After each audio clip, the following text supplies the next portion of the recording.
हिमालय की गोद में बसा हुआ कश्मीर अपनी खूबसूरती के लिए मशहूर है। कश्मीर का माहौल बिगड़ने लगा। आतंकवाद बराज रहा था और पूरी घाटी में अशांति फैली हुई थी।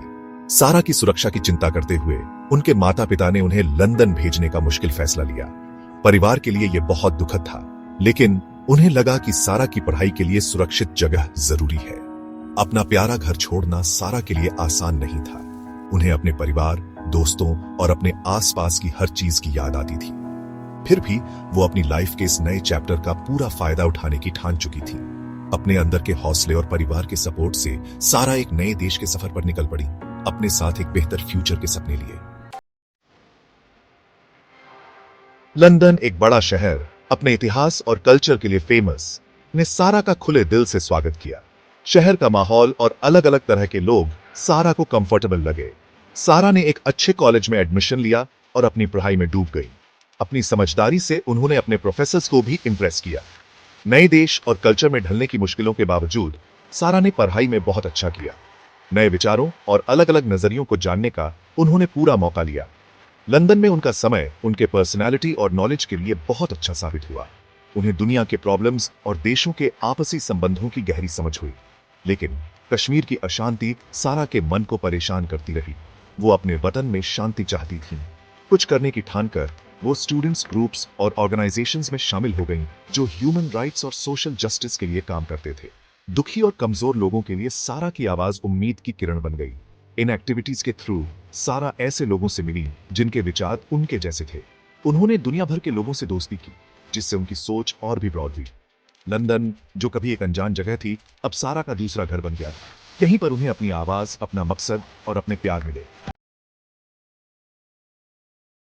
किस्मत ने सारा के लिए एक खास मुलाकात लिखी थी। एक पार्टी में उनकी मुलाकात सचिन पायलट से हुई, जो राजस्थान के एक बड़े राजनीतिक परिवार से थे।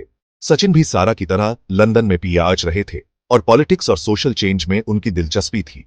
दोनों एक दूसरे की समझदारी, बातचीत और विचारों से अट्रैक्ट हुए। जैसे जैसे वो साथ समय बिताते गए, सारा और सचिन को एहसास हुआ कि उनका रिश्ता सिर्फ कॉमन इंटरेस्ट्स का नहीं है। उन्हें एक दूसरे के लिए गहरी समझ और रिस्पेक्ट थी। उनकी बातें हंसी मजाक, नॉलेज और एक बेहतर फ्यूचर के सपनों से भरी होती थी।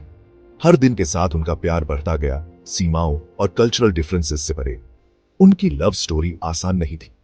अलग अलग धर्म और संस्कृति से होने के कारण सारा और सचिन जानते थे कि उनके रिश्ते को लोगों की नाराजगी का सामना करना पड़ेगा।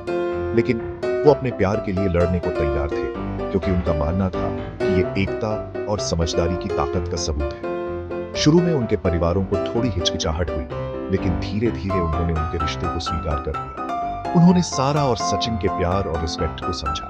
परिवार की ब्लेसिंग्स के साथ सारा और सचिन अपनी जिंदगी के एक नए चैप्टर की शुरुआत की, जो प्यार, साथ और दुनिया को बेहतर बनाने के वादे से भरा था। 2004 में सारा और सचिन ने शादी कर ली। ये शादी दो दिलों और दो परिवारों के मिलन का जश्न थी। ये प्यार की ताकत का प्रतीक थी। ये खुशी और उम्मीदों से भरा एक खास मौका था। शादी के बाद सारा और सचिन ने अपनी लाइफ बनाते हुए अपने पॉलिटिकल करियर्स की मुश्किलों का भी सामना किया। उन्होंने एक दूसरे के सपनों को सपोर्ट किया, हमेशा प्यार और हौसला दिया। साथ मिलकर उन्होंने लोगों की नजरों का सामना किया, अपने रिश्ते और वैल्यूज को हमेशा इंपॉर्टेंस दी। उनका घर प्यार और खुशियों से भरा था। सारा और सचिन के दो बेटे हुए, अरण और बेहना, जिन्होंने उनकी लाइफ में और खुशियां लाई।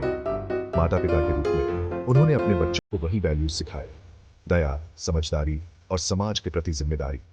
अपने सफर में सारा और सचिन को कई मुश्किलों का सामना करना पड़ा। उन्होंने हर परिस्थिति में एक दूसरे का साथ दिया। उनकी लव स्टोरी कमिटमेंट, अंडरस्टैंडिंग और शेयर्ड वैल्यूज की ताकत दिखाती है। ये उम्मीद की किरण है, जो दुनिया को बताती है कि प्यार की कोई सीमा नहीं होती और मुश्किलों में भी एकता पॉसिबल है।